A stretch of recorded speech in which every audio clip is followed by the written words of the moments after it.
Hello everyone, and welcome to my first Minecraft video. Today I will be talking about the problem with security vault doors. As you can see, there's one behind me. Let's take a look at it. This one looks pretty secure. Bunch of levers. Trying to figure out what the code could possibly be. But we're not gonna do that. We're gonna break in.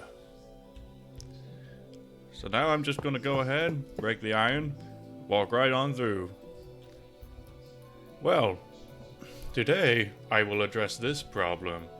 We're gonna punish them for breaking our vaults. Here we have a prototype design, the wall mine trap.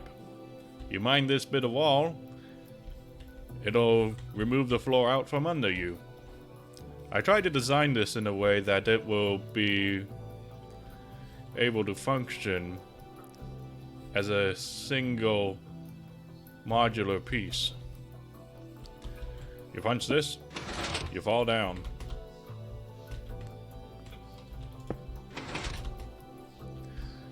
And that's how that works. But I think we can do better. Before we proceed, I have made some significant improvements to the design.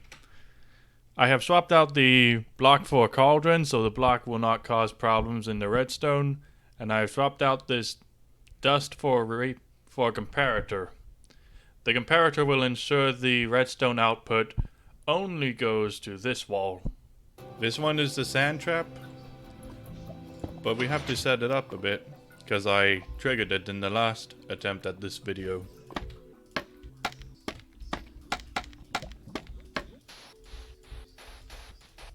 And here it is in all its glory. It's a single-use pitfall. It'll be great in the desert. In case you have a build out there you don't want people to grief. You press this, all the sand gets triggered. And this is where they meet their fiery demise. And here's a better look at this mechanism. I neglected to show you this in the other clip I made. Now I saved the best for last. We have ourselves a couple of piston traps here. The likes of which you might find in a regular place.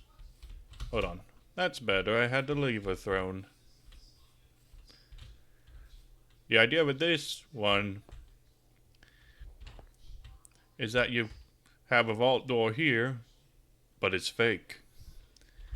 They might have a bunch of levers on the side, and here they are. They just appeared out of nowhere. Now let's flip these levers and get frustrated as we don't have the correct combination. And why would we? This is a fake vault door after all. So we're just gonna break our way in. Oh dear. These are wither roses. I had a design with lava, but I think wither roses are more effective at killing the player. Especially the ones with fire resistance. So let's just go back up here and check out another design. Behold, the flush version of the fake 2x4 piston door with activated mining 2x3 piston trap. I said that wrong. Oh well. We break this glass here. It'll flush underneath and out comes the lava. And as an added measure, down here is a magma blocks. And over on the side we have lava. We couldn't fit them down underneath, so we had to put them on the side. Before we get into this one, let's show you the design for the other one. Let's take a bird's eye view. Out the back, this is how we link up all of the observers, so that every single one of them will trigger the trap. We got some repeaters to make sure the pistons stay open for long enough for the player to fall through. And we have a line going over here, triggering these pistons. It's pretty simple. We even had a little bonus space for some lanterns.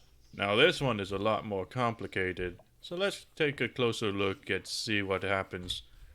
We had to extend out the back of this quite a bit because of all the circuitry that goes into this. We have a system in place to make sure the floor gets put back into place after the player falls in.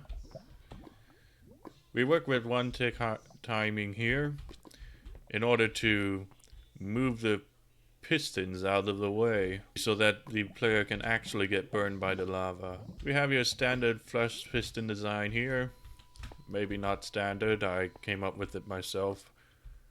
But I wouldn't be surprised if other people use this very design. Lava on the sides because they can't fit, of course. And yeah, perfectly symmetrical. It digs very deep into the ground, unlike the regular variant, the non-flush. It has a very low profile and takes up less space in terms of width and length. Now, let's run the comparison check.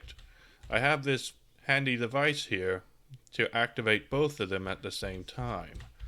Let's give it a whirl.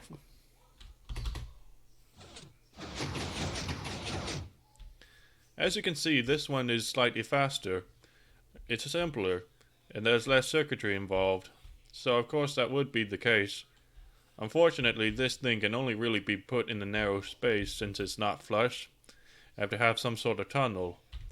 But this one can be put anywhere, just so long as you have enough space underneath. Let's just reset the system.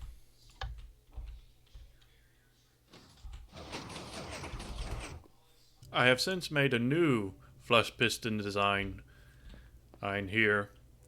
It can actually go to the bottom. Unfortunately, as a compromise, the sides here have to be a non-movable object.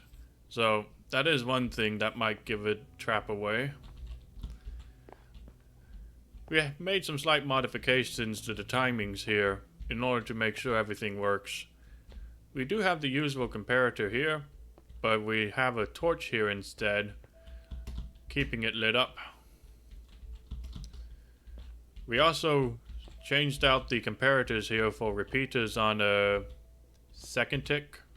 You punch it with the flush underneath, and you go as far down as you can dig, making it a bit better than the other one in some regards.